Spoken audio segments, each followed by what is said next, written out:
Ini dua pertanyaan yang paling berkaitan. Jadi rasa takut kepada Allah. Namanya takut pada Allah itu bukan takut pada rahmatnya kan.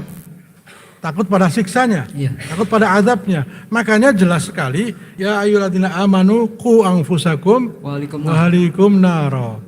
Jagalah hai orang beriman, jagalah diri kalian dan keluarga kalian dari api neraka. Langsung dijelaskan, ini loh ketakutan api neraka. Waquduhan nas wal hijarah, bahan bakarnya dari manusia dan batu-batuan. Ya, coba bayangkan, batu dibakar sampai merah, dipegang, kira-kira kayak apa?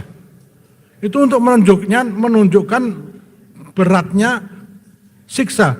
Itu belum cukup. Alaiha, dijaga di atasnya malaikah, para malaikat. Ghiladun, bengis. Syidadun, kasar.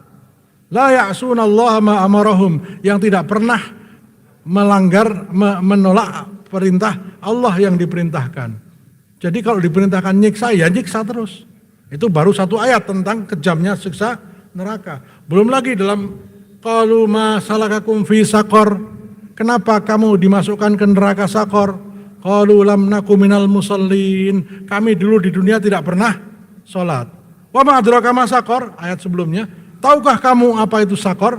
La tubqi wa la tadar. Neraka Saqar itu kalau dimasukkan manusia tidak akan dibiarkan kecuali akan dilumat sampai habis. Begitu dia habis, hancur, akan dikembalikan lagi seperti bentuk semula dan terus berulang-ulang. Untuk kalian tahu betapa sakitnya siksa neraka. Bahkan dalam surat Yasin disebutkan, qalu ya wailana man ba'atsana mim marqadina hadza ma wa'ada ar-rahmanu wa sadaqal mursalun. Ibnu Katsir menyebutkan, Allah berfirman, orang-orang kafir itu bangun, ya, dibangunkan dari kubur, memba'atsana ya wailana, celakalah kami, siapa yang membangunkan kami dari tidur kami. Ya. Itu bukan berarti mereka tidur. Saking sakitnya siksa neraka jahanam, sehingga siksa neraka kubur hanya seperti orang tidur.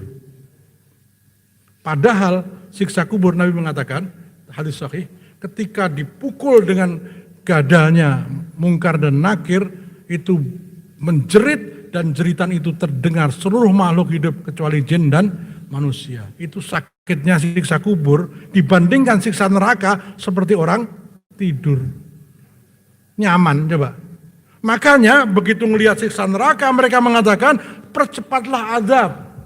Karena udahlah sekalian diadab. Kata Allah, nggak usah khawatir. Allah, janji Allah itu pasti. Tapi jangan lupa, jangan sampai jangan salah. 1000 tahun sehari sama dengan 1000 tahun. Tuh, sampai untuk menggambarkan lamanya. Ya. Orang yang membunuh Muslim tanpa alasan, wa may yaqtul mu'minan muta'ammidan fajazauhu jahannam khalidan fiha. Barang siapa membunuh nyawa manusia Muslim tanpa alasan yang benar, khalidan fiha, di neraka selamanya, dimurkai Allah, wa ghadiballahu alaihim, dimurkai, wala anahu, dilaknat, walahum adzabun alim. 4. Dimasukkan neraka selamanya. Kata-kata selamanya ada 2. Kalau dia orang kafir berarti tidak pernah naik keluar dari neraka. Kalau dia masih Muslim, saking lamanya sampai seolah-olah selamanya. Itu saking lamanya dosa membunuh manusia Muslim. Yang kedua, dimarahi Allah. Coba, dimarahi bos saja udah ketakutan, apalagi dimurkai Allah, dilaknat Allah, dan disiapkan azab yang pedih. Double 4. Ini untuk menunjukkan bahwa agar takut. Tapi orang yang nggak percaya ya nggak takut.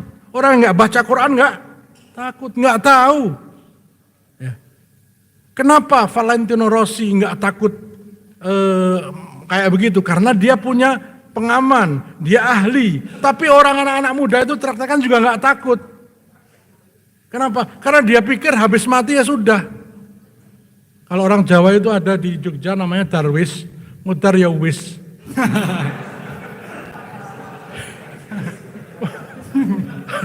Karena merasa mati ya sudah, maka dia nggak punya takut. Itulah pimpinan-pemimpin kita.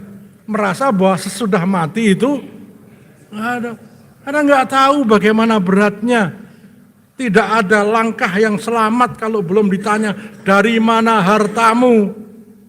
Dari mana hartamu? Coba kalau tahu, Ali bin Abi Thalib mengatakan, apa sih yang dihisap itu? Saya tanya, yang dihisap itu apa? Kita menyangka yang dihisap itu yang haram kan? Bukan. Yang dihisap itu yang halal. Harta yang halal yang dihisap, yang haram diazab. Jadi bukan dihitung mana yang halal, mana yang haram, bukan. Yang halal ini benar-benar halal apa enggak, itu hisapnya. Coba kalau tahu kayak gini, takut nggak kita?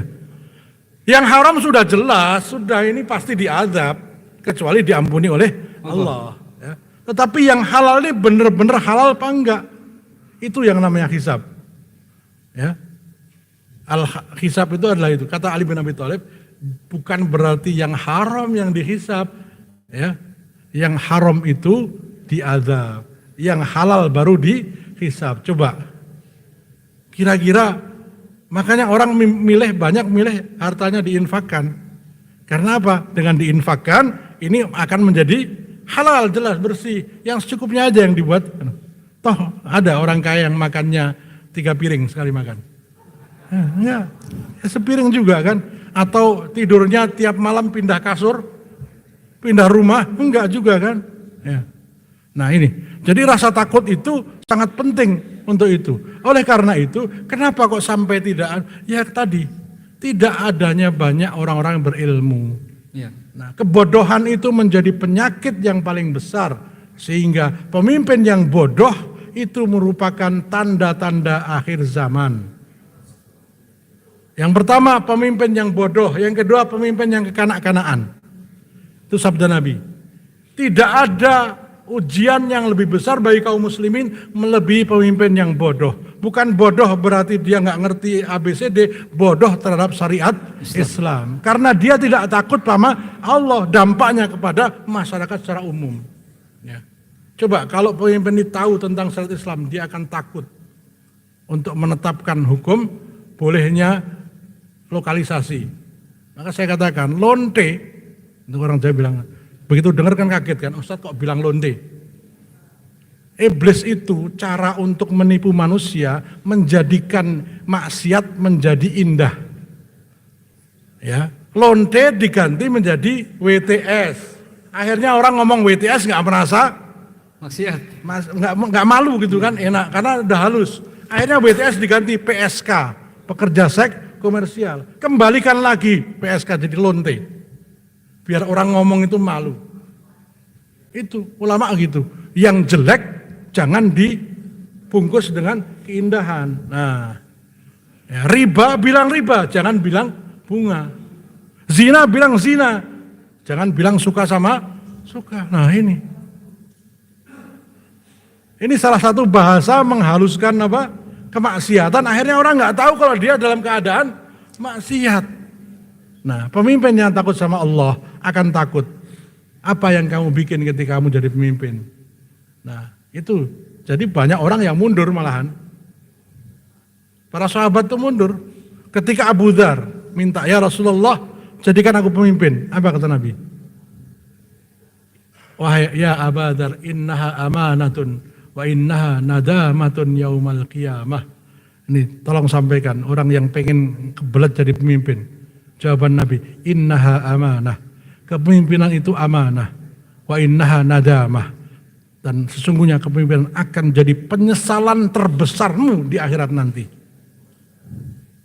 Penyesalan terbesarmu adalah kamu pengen jadi pemimpin. Karena setiap jiwa minta pertanggungjawaban. Loh. Ini kalau orang kayak begini kan ya sudah. Akhirnya apa? Dia musibah. Begitu diangkat jadi pemimpin, innalillahi wa inna ilaihi raji'un. Itu para begitu. Tetapi begitu dia jadi pemimpin karena memang harus maju juga, nah, dia amanah.